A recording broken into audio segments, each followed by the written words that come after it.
Hello everyone, hope you are doing well and high no spirits. So आज हम discuss कर रहे हैं इंडियन इंडिपेंडेंस एक्ट, इसके इनैक्टमेंट की बैकग्राउंड एंड कुछ इसके इम्पोर्टेंट की features. So let's start the discussion.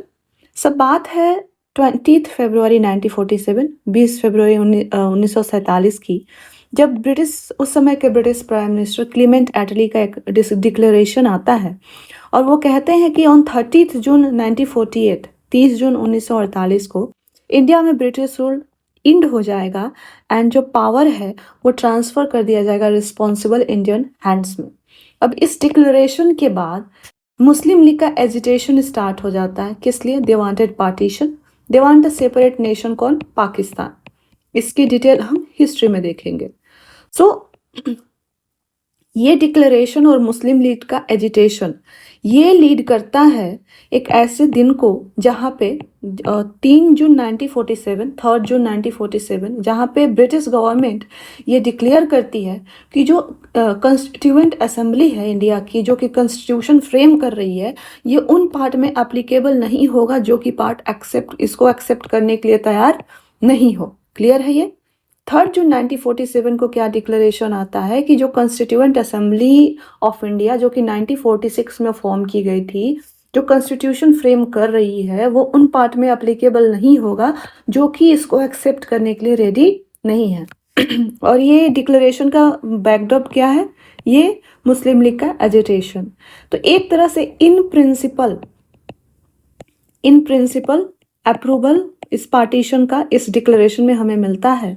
And on the same day Lord Mountbatten, तब के द देन वायसराय, वो एक प्लान लेकर आते हैं, पार्टीशन प्लान, जिसको माउंटबेटन प्लान भी कहते हैं।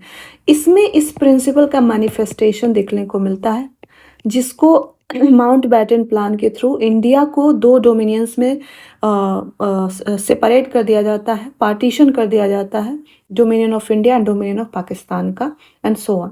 सो इस माउंटबेटन प्लान या फिर पार्टीशन प्लान को दोनों मुस्लिम लीग एंड कांग्रेस एक्सेप्ट करती है। एंड इस प्लान को इफेक्ट देने के लिए, शेप देने के लिए, इम्प्लीमेंट करने के लिए इंडियन इंडिपेंडेंस एक्ट ऑफ 1947 को इनैक्ट किया जाता है। सो ये ब्रीफ हिस्ट्री है आपकी। इससे ज़्यादा डिटेलिंग हम हिस्ट्री के क्लासेस में देखेंगे। Now come to features of Indian independence Act. So if we see, the first and foremost important feature is कि this Indian Independence Act of 1947 ended British rule on 15th August of 1947। 15 अगस्त 1947 की रात को British rule को ख़त्म कर दिया गया। It ended British rule. Now come to second provision, that it provided for the partition of India into 2 dominions। 2 dominions में partition किया गया, India and Pakistan. 2 dominions create किए गए, dominion of India and dominion of Pakistan. And इनको right दिया गया that they can secede from the British Commonwealth. Clear है ये? 2 मोस्ट इंपॉर्टेंट फीचर, दैट पहला that it Indian British rule, and secondly it provided for the partition of India. जो Mountbatten plan एक blueprint था, उसको physical shape दिया गया by the Indian independence act of 1947, जहाँ पे इंडिया का पार्टीशन हुआ 2 डोमिनियंस में। One is dominion of India, second is dominion of Pakistan. And in both dominions को राइट टू सिसीड दिया गया कि वो सिसीड कर सकते हैं ब्रिटिश कॉमनवेल्थ से। क्लियर है ये? Now come to the third feature. इन दोनों डोमिनियंस को अपना अपना एक कॉन्स्टिट्यूएंट असेंबली बनाने की इजाज़त दी गई, जिसको डोमिनियन कॉन्स्टिट्यूएंट असेंबली बोला गया। That is, Dominion of India would have Dominion Constituent Assembly of India, and Dominion of Pakistan का अपना Dominion Constituent Assembly होगा। और इनको राइट दी गई, इनको एम्पावर किया गया कि they can form any constitution, वो कोई भी कॉन्स्टिट्यूशन फॉर्म कर सकते थे। They can repeal any act of British parliament, वो ब्रिटिश पार्लियामेंट द्वारा बनाए गए किसी भी कानून को रिपील कर सकते थे, यानी ख़त्म कर सकते थे। And they can enact any legislation until constitution was formed. And जो डोमिनियन कॉन्स्टिट्यूएंट असेंबलीज थी इंडिया एंड पाकिस्तान के, दोनों के पास ये पावर था कि वो कोई भी कानून बना सकते थे जब तक ये कॉन्स्टिट्यूशन बनता और इन्फोर्स नहीं होता है। तो बेसिकली जो डोमिनियन कॉन्स्टिट्यूएंट असेंबली थी, इसका डुअल रोल दिया गया दोनों डोमिनियंस को। इंडिया एंड पाकिस्तान की बात हो रही है। एक तो कि they were acting as constituent assembly. As a constituent assembly उनके पास क्या रोल था कि they will frame a constitution, right. Constitution बनाएंगे। And as a dominion parliament, dominion parliament में उनके पास क्या रोल था कि दे विल इनैक्ट लेजिस्लेशन, जो रूटीन, जब तक ये कॉन्स्टिट्यूशन फॉर्म एंड इन्फोर्स नहीं हो जाता है तब तक के रूटीन गवर्नेंस के लिए जो भी इश्यूज अराइज होते हैं, तब तक के लिए जो भी कानून इनैक्ट करना होगा उसके लिए वो लेजिस्लेशन कौन बनाएगी? Dominion parliament. सो बेसिकली जो कॉन्स्टिट्यूएंट असेंबली था उसको डुअल रोल दिया गया। होपफुली ये क्लियर होगा आपको। नाउ कम टू कि ये तो मतलब डोमिनियन ऑफ इंडिया एंड इसके लेजिस्लेशन की बात होगी। अब आते हैं कि जब ये जो पावर ट्रांसफ़र है 15 अगस्त ऑफ 1947 से लेकर के एंड जब तक कि कॉन्स्टिट्यूशन इनैक्ट नहीं हो जाता है, इन्फोर्स नहीं हो जाता है एक्चुअली, तब तक जो ट्रांजिशन है, ये ट्रांजिशन में गवर्नेंस कैसा हो, कैसे एग्जीक्यूट किया जाएगा, तो उसकी बात देख लेते हैं। यहाँ पे कुछ ऑफिसेस का अबोलिशन होता है, कुछ नए ऑफिसेस का क्रिएशन होता है और कुछ रूल्स दिए जाते हैं जिनके बेसिस पे फर्दर गवर्नेंस या जो ट्रांजिशन पीरियड है उसमें किया जाए। तो government Indian independence act of 1947 abolished 2 offices. One is Office of Viceroy and another is Office of Secretary of State for India. First we'll see the Office of Viceroy. ये office of viceroy continuing था till the enactment of Indian independence act. इसको replace कर दिया गया governor general से, ठीक है। और इट वाज प्रोवाइडेड दैट कि हर ईच डोमिनियन, यानी डोमिनियन ऑफ इंडिया के लिए एक गवर्नर जनरल होगा, डोमिनियन ऑफ पाकिस्तान के लिए दूसरा गवर्नर जनरल होगा। एंड इस गवर्नर जनरल को अपॉइंट कौन करेगा? ब्रिटिश किंग अपॉइंट करेगा। किसके एडवाइस पे?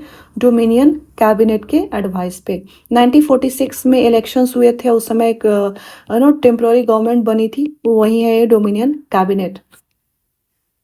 क्लियर है ये? So governor general was kind of a representative of the British king, ठीक है। एडवाइजरी रोल था डोमिनियन कैबिनेट का। सो ये हुआ पहला कि वायसराय के ऑफिस को अबोलिश कर दिया गया एंड गवर्नर जनरल का ऑफिस क्रिएट किया गया। Now come to office of secretary of state for India. Office, just a minute, office of secretary of state for India, इस ऑफिस को अबोलिश कर दिया गया और इस ऑफिस के जो फंक्शंस थे उसको ट्रांसफर कर दिया गया secretary of state for commonwealth. Clear है ये? Secretary of state for India के ऑफिस को अबोलिश करके और इस ऑफिस का जो भी काम था वो कौन देख रहा था? Secretary of state for commonwealth. Clear है ये?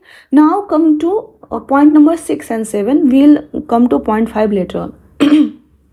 एक ऑफिस नया क्रिएट किया जा रहा है गवर्नर जनरल का, और अब बात हो गई कि ठीक है गवर्नर जनरल तो हो गए, लेकिन गवर्नेंस, ये जो डोमिनियंस हैं जो ये ट्रांजिशन फेज में है, इनका गवर्नेंस कैसे किया जाएगा?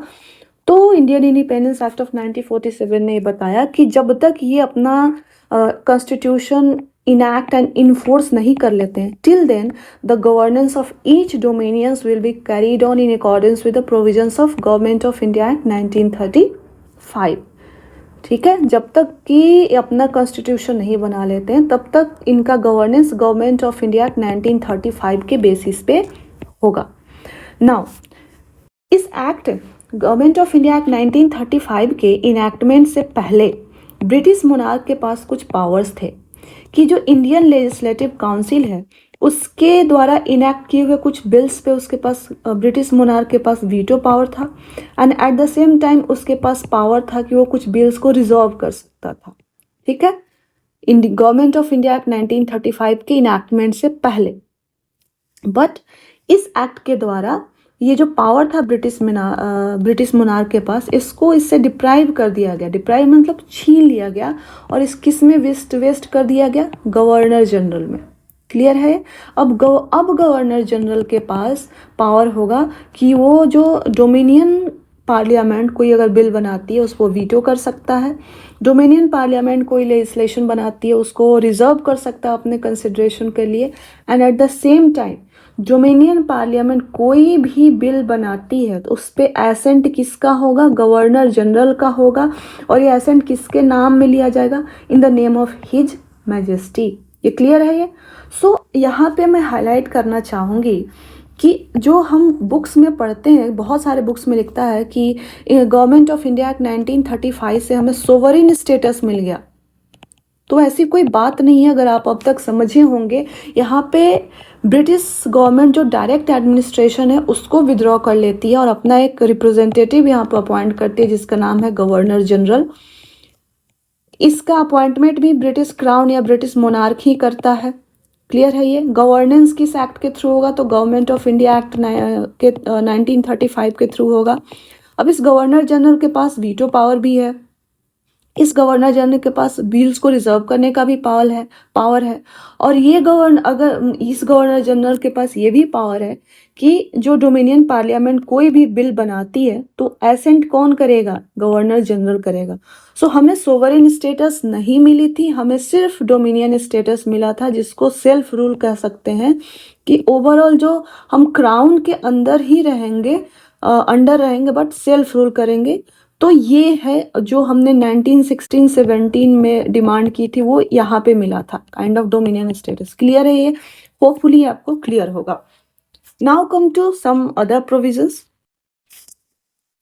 आपको पता है कि तब 1947 से पहले जो प्रिंसली स्टेट्स थे एंड ट्राइबल एरियाज थे वो ब्रिटिश गवर्नमेंट या ब्रिटिश क्राउन के डायरेक्ट एडमिनिस्ट्रेशन के अंदर आते थे। इसको बोलते थे ब्रिटिश पैरामाउंटसी। ठीक है, तो यहाँ government of India act, Indian independence Act 1947 से ब्रिटिश पैरामाउंटसी को लैप्स किया जाता है, यानी ख़त्म किया जाता है। अब प्रिंसली स्टेट्स के पास फ्रीडम होता है कि they can join either dominion of India और they can join dominion of Pakistan, या फिर they can remain independent. And tribal area का भी जो डायरेक्ट कंट्रोल होता है वो भी ख़त्म कर दिया जाता है। तो इसको बोलते हैं लैप्स ऑफ ब्रिटिश पैरामाउंटसी। होपफुली ये क्लियर होगा आपको। नाउ कम टू कुछ अनदर प्रोविजंस। कुछ रीडेजिग्नेशन देखने को मिलता है, जैसे governor general of India and जो प्रोविंशियल गवर्नर्स थे इनको कॉन्स्टिट्यूशनल हेड ऑफ स्टेट बना दिया जाता है, जिनको आज आप जैसे कि आज आप देखते हैं जो प्रेसिडेंट होते हैं वो कॉन्स्टिट्यूशनल हेड हैं, एंड जो गवर्नर्स होते हैं डिफरेंट स्टेट के कॉन्स्टिट्यूशनल हेड्स हैं, and they are required to act on the advice of council of ministers. Same provision यहाँ देखने को मिलता है। अगेन इफ वी सी 1947 के इंडिपेंडेंस एक्ट के इनैक्टमेंट से पहले जो किंग ऑफ इंग्लैंड थे वो एक टाइटल यूज करते थे, एम्परर ऑफ इंडिया।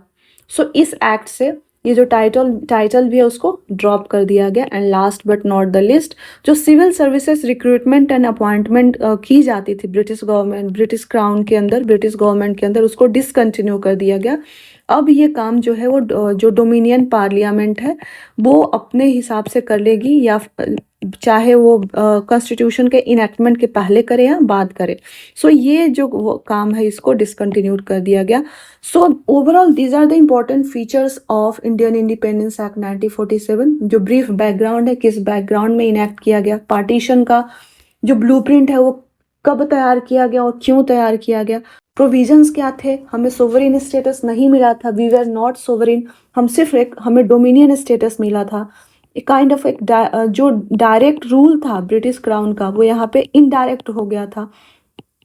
बेसिकली एक इंस्ट्रूमेंट, गवर्नर जनरल को एक इंस्ट्रूमेंट बनाया गया ब्रिटिश क्राउन का या ब्रिटिश रिप्रेजेंटेटिव का, और ये गवर्नर जनरल जो है किसके एडवाइस पे काम करता था? इंडियन कैबिनेट के एडवाइस पे, इंडियंस के एडवाइस पे काम करता था, ये तब के डोमिनियन कैबिनेट का। तो this was the basics. And जो ट्रांजिशन है यानी इंडियन इंडिपेंडेंस एक्ट 1947 से लेकर के जब तक कि कॉन्स्टिट्यूशन का इन्फोर्समेंट नहीं हो जाता है तब तक जो एडमिनिस्ट्रेशन था वो गवर्नमेंट ऑफ इंडिया एक्ट 1935 के फीचर्स के बेसिस पे था।